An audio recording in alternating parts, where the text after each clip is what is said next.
Je sors de la douche, vidéo une prise, parce que voilà, j'étais dans ma douche, je pensais à mes cours, dans les lunettes, et j'avais envie de vous parler d'un truc qui est fait fantastique dans la nature, que moi je trouve génial. Ça s'appelle l'aposématisme, et un sujet qui est très lié, c'est le mimétisme bathésien. Alors, qu'est-ce que l'aposématisme? En fait, c'est quelque chose qui est, sur un point de vue évolutionniste, c'est assez incroyable. C'est-à-dire qu'en gros, il y a des espèces, donc ça s'observe surtout chez les grenouilles, enfin les dendrobates précisément. Ça peut s'observer chez des papillons comme le grand monarque qui est très connu. Si vous voyez, il y a des espèces qui ont décidé d'investir. Enfin, c'est finaliste, hein, mais c'est une image. C'est pas qu'elles ont décidé, c'est pas un choix.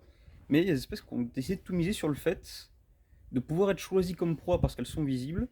Mais par contre, si tu les manges, c'est la dernière fois que tu les manges. Parce qu'elles ont assez de toxines pour te flinguer l'esprit jusqu'à tes 60 ans. Ou même juste te tuer sur place, hein, souvent.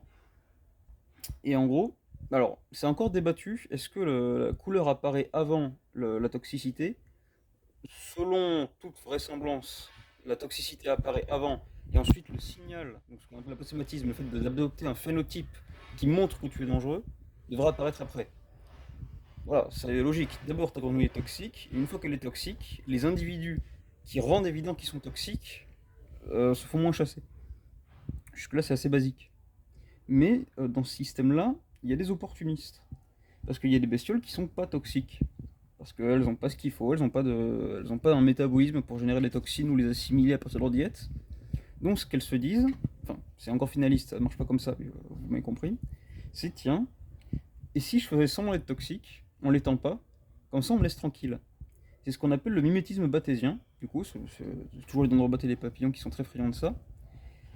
Et là où c'est un peu dangereux, c'est que le mimétisme bathésien, en fait, ça a un grand avantage pour l'espèce non toxique, parce que du coup, elle peut avoir une certaine sécurité en investissant aucune ressource de son métabolisme dans le fait d'être toxique vraiment. Mais par contre, pour l'espèce qui est toxique, c'est un désavantage. Parce qu'un prédateur, si vous voulez, ça c'est pas une logique binaire. Le prédateur, quand il voit une espèce voilà, qui est très colorée, qui est très dangereuse, mais ça peut être aussi les odeurs ou autre chose.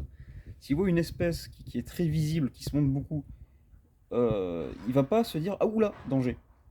En plus, ça dépend du prédateur. Si vous voulez, c'est toujours un calcul que fait un animal voilà, dans la situation. Est-ce que j'ai assez faim pour tenter le coup? Oui, non, bon, j'essaye.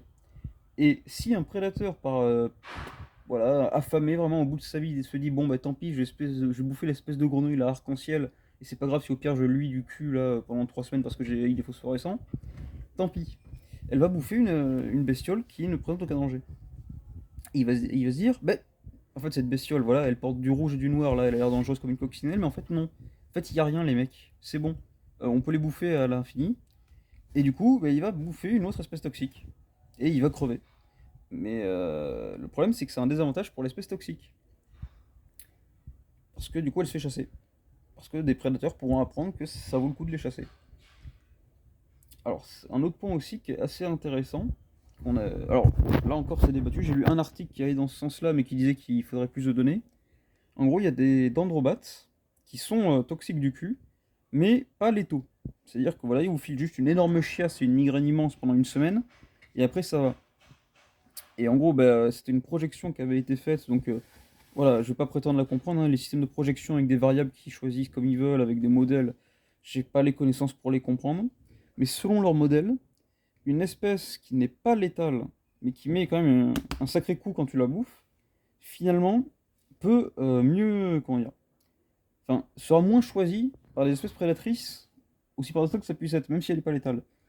Surtout bah, parce que les grands prédateurs, généralement, c'est souvent des mammifères. Hein, je vous apprends rien, j'espère. Les mammifères sont parmi les espèces les plus grosses de la planète, au moins sur Terre. Ce qui fait qu'en fait, souvent, chez les mammifères, il y a un phénomène d'apprentissage de la chasse, notamment chez les chats. Où, voilà. C'est-à-dire que le papa mammifère, ou la maman, doit apprendre à sa progéniture, par l'exemple, lui montrer comment fonctionne un comportement, pour qu'après la progéniture se démerde. Même si à l'instinct, ça peut des fois marcher selon les espèces, ça dépend. Mais en gros, si un prédateur bouffe une fois dans sa vie un truc toxique non létal, il va se dire bon, plus jamais ça. C'est bon, voilà le kebab du coin, non, c'est fini. J'ai pas envie de finir avec le cul en scie là toutes les 2 semaines. Et il va le transmettre potentiellement à sa descendance.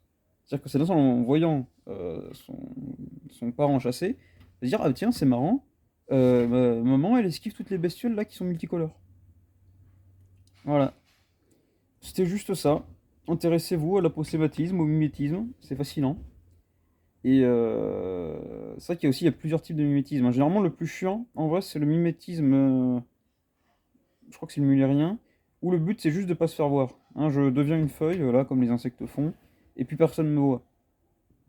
Non, moi je vous dis, c'est une stratégie. Bon, je vais pas dire des termes pour pas être mal poli, mais voilà, vous êtes des lâches, hein, vous êtes des petites bites. Bon, bah, tant pis, j'ai dit les termes. Non, le vrai mimétisme qui porte des couilles, c'est d'être une espèce de victime de la nature et de dire, bah, tu sais quoi, tant pis, je prends les couleurs du gangster. Moi, je trouve que c'est très beau dans l'âme comme concept. C'est très pari, très entrepreneur, si vous veux, dans l'âme. J'aime beaucoup. J'adore les grenouilles, donc c'est pour ça que je voulais en parler aussi.